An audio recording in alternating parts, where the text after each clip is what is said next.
इस वीडियो में हम जनरल एक्सेप्शन को ख़त्म कर देंगे। इससे पहले मैंने इसके बारे में 2 वीडियो डाल रखी हैं, आप उसको आई बटन में जाके देख सकते हैं। आज की इस वीडियो में हम कवर करेंगे 96 से 106 तक, जो कि बेसिकली कहता है राइट टू प्राइवेट डिफेंस के बारे में। आज की वीडियो में हम समझेंगे कि राइट टू प्राइवेट डिफेंस होता क्या है, किस किस को मिलता है, कौन कौन सी सर्कमस्टांस में मिलता है, कौन कौन इसमें एग्जम्प्ट होंगे, कौन कौन इसमें इंक्लूड होंगे, वगैरह वगैरह।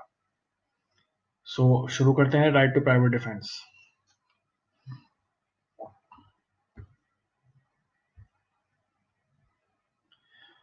ये हमारा चैप्टर शुरू होता है 96 से, जिसमें सबसे पहले कह दिया 96 things done in private defence. ऐसी कौन सी चीजें होंगी जो प्राइवेट डिफेंस में की जाएंगी, या जिसको करने के बाद हम कह सकते हैं कि ये हमने जो एक्ट किया है ये प्राइवेट डिफेंस में किया है। Nothing is an offence which is done in exercise of right to private defence. मतलब अगर ऐसी कोई भी एक्टिविटी हमने की है जो कि राइट टू प्राइवेट डिफेंस के अंदर आती है, तो वो एक्ट ऑफेंस नहीं माना जाएगा। अब वो कौन कौन से एक्ट होंगे वो हम आगे आने वाले सेक्शनों में इसके बारे में पढ़ेंगे। अब इसके रिगार्डिंग 3 केसेस हैं हमारे पास। पहला, state of UP versus PEPSU. इसके फैक्ट लिख लीजिए। PEPSU with his friend shoot a person and injured. Villagers take injured person for the treatment. Pepsu in aggression ran to that person, shoot again and person die. PEPSU था, उसने अपने friend के साथ एक आदमी को गोली मार दी। अब क्या हुआ, जो आसपास के गांव वाले थे उसने उन सब ने मिलकर उस आदमी को वहां से उठाया और उसको बचा लिया, लेकिन पेप्सू के सर में खून सवार था। अब पेप्सू ने क्या किया, दोबारा उसको जहाँ पे गोली मार दी। अब इस केस में वो आदमी मर गया, तो कोर्ट ने हेल्ड क्या किया, accused himself in aggression not entitle for private defence. अब ये जो प्राइवेट डिफेंस मिलेगा ये हमें तभी मिलेगा जब हम एग्रेशन में ना हो, जब हम इंटेंशनल में ना हो। अगर हम सडन प्रोवोकेशन में आ गए तब हमें मिल सकता है। अब वो क्या क्या स्थितियां होंगी वो मैं आगे आने वाले सेशन में आपको बताऊंगा। Second case, Laxman Sahu versus state of Orissa. Supreme court ने इसने हेल्ड किया था, right to private defence only available to those person where the instant danger of life take place. Suppose कर लीजिए आप एक रास्ते में जा रहे हैं, 3-4 गुंडे गन पॉइंट में आपको बाहर निकाल देते हैं गाड़ी से, और वो आपकी गाड़ी लूटने के पर्पज से आए थे। अब आप उस टाइम पर अपनी जान बचाने के लिए उनको मार सकते हैं, क्योंकि वहां पर उनके हाथ में गन थी और वो इंस्टेंट डेथ का कॉज भी था कि आपको वहां पे इंस्टेंट डेथ मिल सकती है। तो उस पोजीशन में आप राइट टू प्राइवेट डिफेंस के अधिकारी हो। अगला केस, Buta Singh versus state of Punjab. इसमें सुप्रीम कोर्ट ने कहा था कि राइट टू प्राइवेट डिफेंस कहाँ तक की जा सकती है, कहाँ तक उसकी मेजरमेंट होगी, कहाँ तक उसकी डेप्थ होगी, वो करना इम्पॉसिबल है। Measurement of right to private defence is impossible. Section 96 में हमने पढ़ा था कि things to be done in right to private defence. अब इसमें कहा गया जो राइट टू प्राइवेट डिफेंस मिलेगा वो हमें 2 चीजों के लिए मिलेगा, पहला बॉडी और दूसरा प्रॉपर्टी। मतलब हमें जो राइट टू प्राइवेट डिफेंस मिलेगा वो एक तो प्रॉपर्टी के लिए मिलेगा और एक मिलेगा बॉडी के लिए। तो इसमें कहता है every person has a right, हर एक आदमी का अधिकार है, subject to the restriction containing section 99। Section 99 के एक्सेप्शन को छोड़ करके, जो कि हम अभी 99 में पढ़ेंगे, सेक्शन 99 के एक्सेप्शन को छोड़ करके बाकी हर एक स्थिति के अंदर हर आदमी के पास राइट टू प्राइवेट डिफेंस का अधिकार है। अब वो अधिकार किस प्रकार होंगे? First, right to private defence of is own body, अपने खुद की बॉडी की रक्षा के लिए या किसी दूसरे की बॉडी की रक्षा के लिए। किससे? Against any offence affecting his the human body, किसी और आदमी के द्वारा किए गए अपराधों से बचने के लिए वो अपनी बॉडी भी सुरक्षित कर सकता है और दूसरे की बॉडी भी सुरक्षित कर सकता है। दूसरा पॉइंट, अब पहले पॉइंट में हमने बात किया था सिर्फ बॉडी की, या तो अपनी हो या दूसरे की हो। किससे? किसी दूसरे के एक्ट से जो कि एक ऑफेंस हो। अब दूसरे पार्ट में हम बात करेंगे प्रॉपर्टी की। द प्रॉपर्टी वेदर चाहे इमूवेबल हो चाहे मूवेबल हो, प्री में क्वेश्चन पूछ लेता है कि जो राइट टू प्राइवेट डिफेंस मिलेगा वो कौन सी प्रॉपर्टी के लिए मिलेगा, मूवेबल या इमूवेबल। तो हमारा आंसर होगा दोनों, वेदर इमूवेबल और मूवेबल। ऑफ हिमसेल्फ, अपनी प्रॉपर्टी के लिए या फिर किसी दूसरी प्रॉपर्टी के लिए, ऑफ एनी अदर पर्सन, किससे, against any act which is an offence falling under the definition of, कौन कौन से एक्ट होंगे, चोरी थेफ्ट जो हम पढ़ेंगे 378 में, रॉबरी जो हम पढ़ेंगे 390 में, मिसचीफ जो हम पढ़ेंगे 405 में, criminal trespass which is an attempt to commit theft, attempt to commit robbery, attempt to commit mischief और attempt to commit criminal trespass. ये सारे सेक्शन हम आने वाले वीडियोस में सब पढ़ेंगे डिटेल में। लेकिन कोई थेफ्ट हो गया, कोई रॉबरी हो गई, कोई मिसचीफ हो गई, कोई क्रिमिनल ट्रेसपास हो गया, अगर उस कैटेगरी के अंदर कोई आने वाली एक्टिविटी है जिससे कि एक प्रॉपर्टी हार्म हो सकती है, चाहे वो मूवेबल हो चाहे इमूवेबल हो, तो उसको रोकने के लिए भी हम राइट टू प्राइवेट डिफेंस का इस्तेमाल कर सकते हैं। अब वो हमारे अगेंस्ट भी हो सकता है और वो किसी और की प्रॉपर्टी को बचाने के लिए भी हो सकता है। Section 98, right to private defence against the act of a person of unsound mind. 96 में हमने क्या पढ़ा कि कौन कौन से act right to private defence के अंतर्गत माने जाएंगे। 97 में हमने पढ़ा अगेंस्ट बॉडी और प्रॉपर्टी, और इसमें हम पढ़ रहे हैं किसी अनसाउंड माइंड के अगेंस्ट हमें राइट टू प्राइवेट डिफेंस क्या मिलेगा। जो आदमी पागल है उसके अगेंस्ट में हमें क्या राइट टू प्राइवेट डिफेंस मिल सकता है। क्या बोलता है, when an act which would otherwise be a certain offense is not an offense by reason of a youth, the want of maturity of understanding, the unsoundness of mind, the intoxication of the person doing that act, by reason of misconception on the part of the person, every person has the same right to private defense against that act which he would have if the act were that offense। इसको ऐसे समझ लीजिए, जब मान लो कोई एक ऐसा आदमी है, उसने एक एक्ट किया लेकिन उस एक्ट को करते हुए वो नशे में था, या वो अनसाउंड माइंड का था, या वो उस एक्ट की ग्रेविटी को समझने के लिए मैच्योर नहीं था, या वो किसी के बहकावे में आके कर रहा था, तो उस केस में भी अगर किसी के ऊपर वो प्रहार कर रहा है तो वो सामने वाले आदमी को भी राइट टू प्राइवेट डिफेंस का उतना ही अधिकार है जितना कि वो उसको मार रहा है। इसकी एक इलस्ट्रेशन है जो बार बार पूछी जाती है।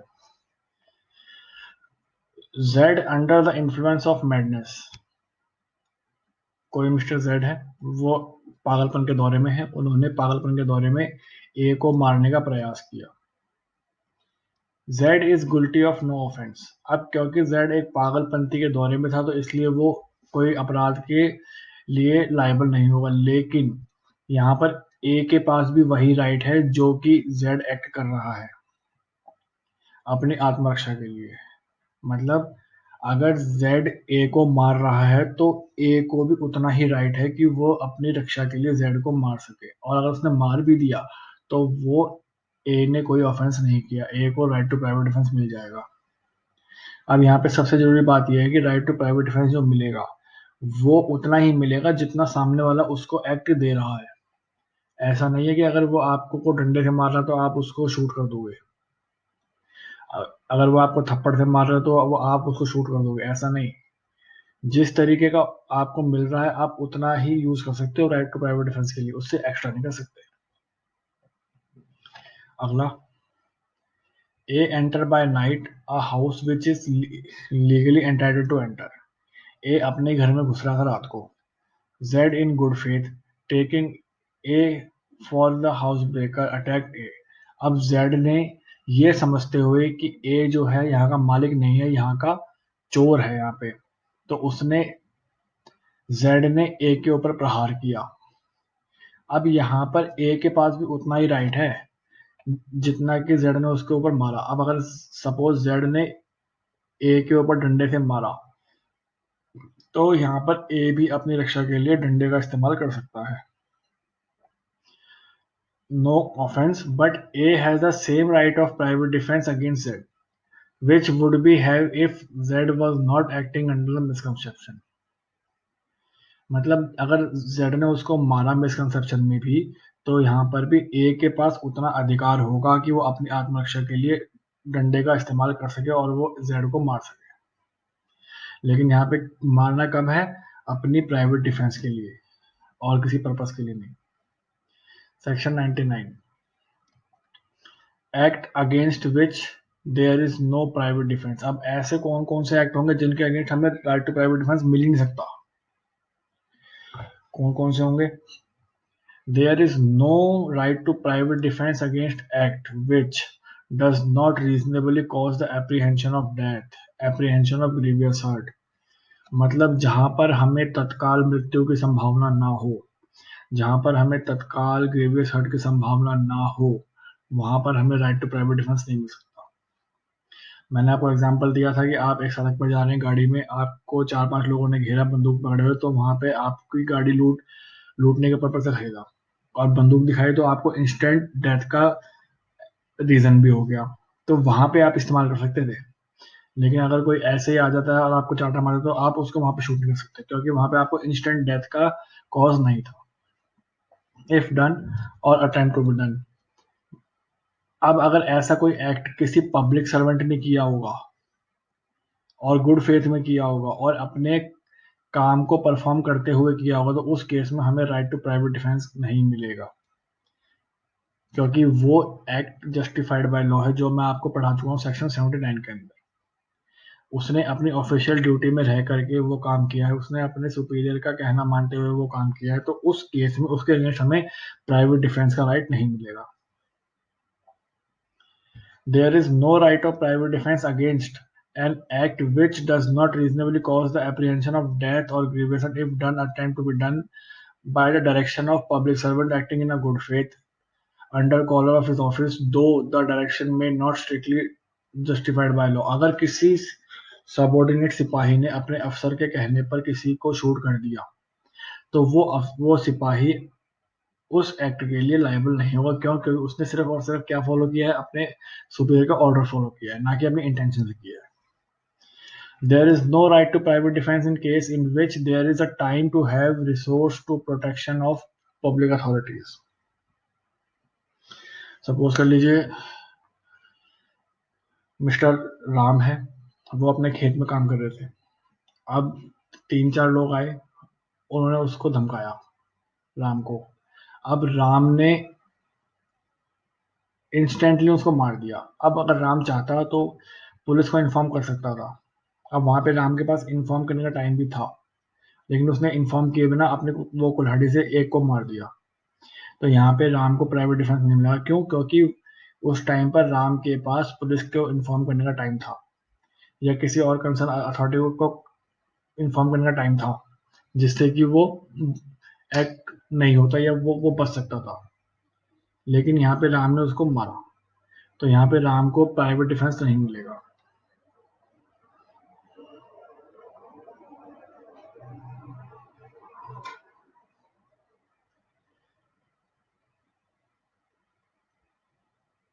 Extent to which the right may be exercised. The right of private defense is no right to private defense in no cause extend to the inflicting of more harm than it is necessary to inflict for the purpose of defense। जो मैंने आपको बात पहले बताई थी कि आपको जितना ग्रेविटी में मिल रहा है आप भी उतना ही दोगे, उससे एक्स्ट्रा नहीं दोगे। Explanation 1. A person is not deprived of right of private defense against an act or done or attempt to be done by public servant as such unless he know or has reason to believe that the person doing such act is a public servant। वही बात है, public servant के against हमें वो नहीं मिलेगा private defence. अब person is not deprive of the right of the private defence against an act और done by the direction of the public servant unless he knows or has reason to believe that the person doing the act is acting by the direction। 79 की exception मिल जाएगी। और अगर आपने 79 वाला video नहीं देखा है तो उसका लिंक आपको डिस्क्रिप्शन में मिल जाएगा, आप वहां जाकर उसका देख सकते हैं। Section 100, when the right to private defense of a body extend to causing death। when the right of private defense of the body extend to causing death. The right to private defense of the body extend under the restriction mentioned under the last preceding section. मतलब जो हम exception पढ़ के आए section 99 के अंदर उसको छोड़ करके to the voluntary causing death or any other harm to the assailant if the offense which occasion the exercise of the right be of any of the description hereinafter enumerated. अगर इन 5-6 स्थितियों में से कोई ऐसी स्थिति उत्पन्न हो जाती है तो उस केस में हम अपना राइट टू प्राइवेट डिफेंस को यूज करते हुए किसी की डेथ भी कर सकते हैं। कौन कौन सी स्थितियां हैं? Such an assault as may reasonably cause the apprehension that the death will be otherwise be consequences of such assault. किसी ने किसी को असॉल्ट किया और उसको जिसको असॉल्ट दिया जा रहा है उसको ये लगा कि अब मेरी डेथ होने वाली है, अब अपनी डेथ को रोकने के लिए उसने उस आदमी की डेथ कर दी, तो यहाँ पे उसको राइट टू प्राइवेट डिफेंस मिल जाएगा। Secondly, such an assault may be reasonably cause the apprehension that the grievous hurt will otherwise be consequence of such assault. अगर जिसको असॉल्ट दिया जा रहा है अगर उसको ये लगा कि मेरे को ग्रीवियस हर्ट पहुंचने की आशंका है तो वो उस ग्रीवियस हर्ट से बचने के लिए उसकी डेथ कर सकता है।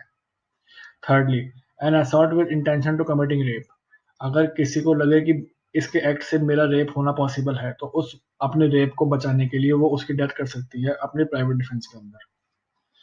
N assault with intention of gratifying unnatural lust, अगर किसी अननेचुरल लस्ट या किसी अननेचुरल सेक्स को बचाने के लिए जहां उसको ये लगे कि ये मेरे साथ कुछ गलत होने वाला, तो उस केस में उसको बचाने के लिए भी वो उसकी डेथ कर सकती है। Fifth, an assault with intention to kidnapping और एबडक्टिंग, किसी किडनैपिंग को रोकने के लिए भी डेथ कॉज हो सकती है, मतलब उसकी जो राइट टू प्राइवेट डिफेंस की ग्रेविटी है वो डेथ तक पहुंच सकती है। Sixth, an assault with intention of wrongfully confining a person under circumstances which may reasonably cause him to apprehend that he will be unable to have resource of public authorities of his release. जब किसी ने किसी को wrongfully confine कर दिया, जो हम wrongfully confinement का सेक्शन पढ़ेंगे 340 के अंदर, जब अगर उसने किसी को wrongfully confinement कर दिया और जो confined हुआ आदमी है उसके पास इतना टाइम नहीं है कि वो पब्लिक अथॉरिटी से कॉन्टेक्ट कर सके, तो उस केस में भी उस कन्फाइनमेंट से बचने के लिए वो उसकी डेथ कर सकता है। अब यहाँ पे दो चीजें हैं, राइट टू प्राइवेट डिफेंस जो है डेथ तक पहुंच सकता है अगर वो रॉन्गफुली कन्फाइंड हो, लेकिन अगर रॉन्गफुली रेस्ट्रेंड हो तो वहां पे डेथ नहीं हो सकती। रॉन्गफुली कन्फाइंड और रॉन्गफुली रेस्ट्रेंड ये दोनों मैं आपको 339 और 340 में पढ़ाऊंगा आने वाले सेक्शनों में। और seventh, an act of throwing और एडमिनिस्ट्रिंग एसिड, ये एसिड अटैक वाली बात थी जो अभी हम 326A में पढ़ेंगे और ये 2013 के अमेंडमेंट से आया था। और अटेम्प्ट टू थ्रो और administer acid which may reasonably cause the apprehension that grievous hurt will otherwise be consequence of such act. अगर किसी ने किसी के ऊपर तेजाब फेंका या तेजाब फेंकने की कोशिश भी करी, एसिड अटैक भी करने की कोशिश करी, तो उस केस में भी अपने राइट टू प्राइवेट डिफेंस को फॉलो करते हुए हम किसी की डेथ कर सकते हैं। मतलब ये 7 सिचुएशन ऐसी हैं जिसको अगर हम फॉलो करते हुए किसी की डेथ भी हो जाएगी तो हमें एक्सेप्शन मिल जाएगी। अब इसी को फॉलो करते हुए एक केस था state of UP versus Niyamat. इसके अंदर ये था police arrest some villagers at night illegally, some villagers follow police, one policeman fire at the villagers, then villagers attack police, as a result one policeman died, court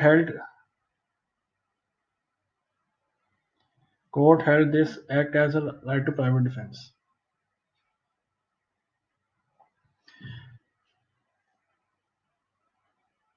Section 101, when such right extend to causing any harm other than death, if the offense is not been any description enumerated in the last preceding section, अगर कोई ऐसा offence है जो last सेक्शनों में cover नहीं होता, the right to private defense of the body does not extend to voluntary causing of the death of assailant but does extend under restriction maintained in 99. अगर कोई एक्ट है जो हमने पहले पढ़े हैं उनके अंदर कवर नहीं होता, तो उसके अंदर उसको राइट टू प्राइवेट डिफेंस तो मिलेगा, लेकिन अगर डेथ हो गई तो उसको फिर एक्सेप्शन नहीं मिलेगी।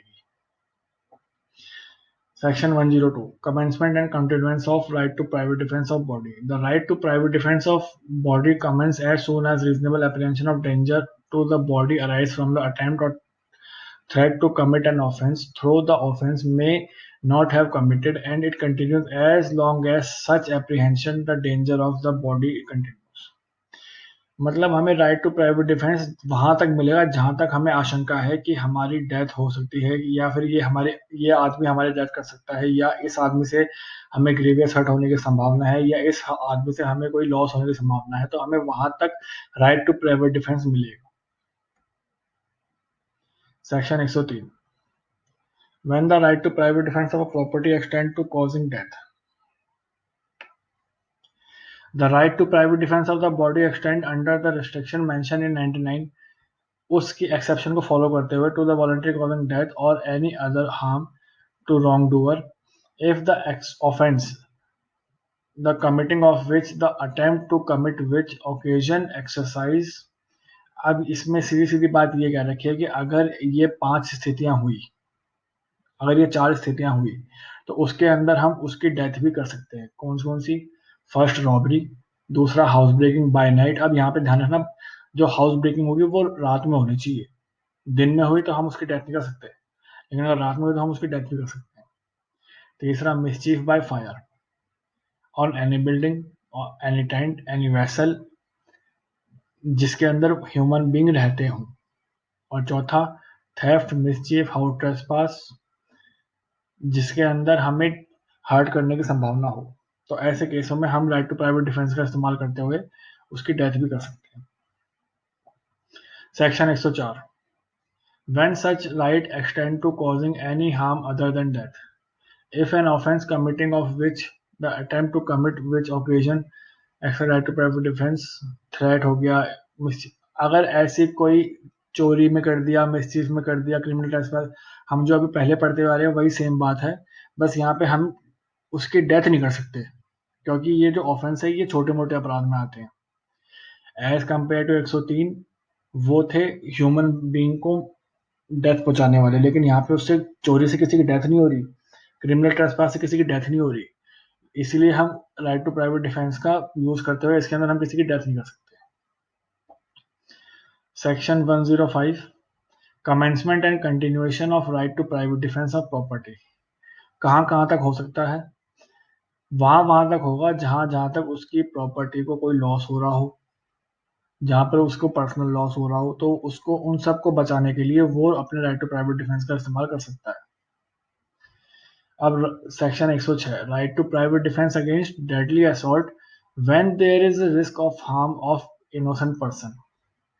ये इंपॉर्टेंट सेक्शन है, इसकी इलस्ट्रेशन हर बार पूछता है। If an exercise of the right of the private defence against an assault which reasonably cause apprehension of death, the defender be so situated that he cannot effectually exercise that right without risk of harm of innocent person, his right to private defense extend to running of that risk. Suppose कर लीजिए एक police वाला है, उसने भीड़ को अपनी तरफ आते हुए देखा, और उसने जब भीड़ को अपनी तरफ आते हुए देखा तो उसके पास यही चारा था कि वो हवा में शूट करेगा। अगर उसने हवा में शूट नहीं किया तो लोग मानेंगे नहीं, तो उसने हवा में शूट किया, और उस हवा में शूट करने से एक बच्चे को गोली लग गई। तो क्या यहाँ पे वो पुलिस वाला उसकी डेथ के लिए लायबल होगा बच्चे की? नहीं होगा। क्यों? क्योंकि यहाँ पर पुलिस वाले ने अपनी आत्मरक्षा के लिए वहां पे गोली चलाई थी। अगर वहां पे वो गोली नहीं चलाता तो भीड़ उसको मार देती। तो इस केस में पुलिस वाला उस बच्चे की डेथ के लिए लायबल नहीं होगा। आज हमने कवर किया सेक्शन 96 से 106। आई होप आपको ये वीडियो अच्छा लगा होगा, और अगर आपको ये वीडियो अच्छा लगा हो तो इसको प्लीज़ लाइक करें, शेयर करें, सब्सक्राइब करें, और अपने प्लीज़ सजेशन हमें दें। Thank you.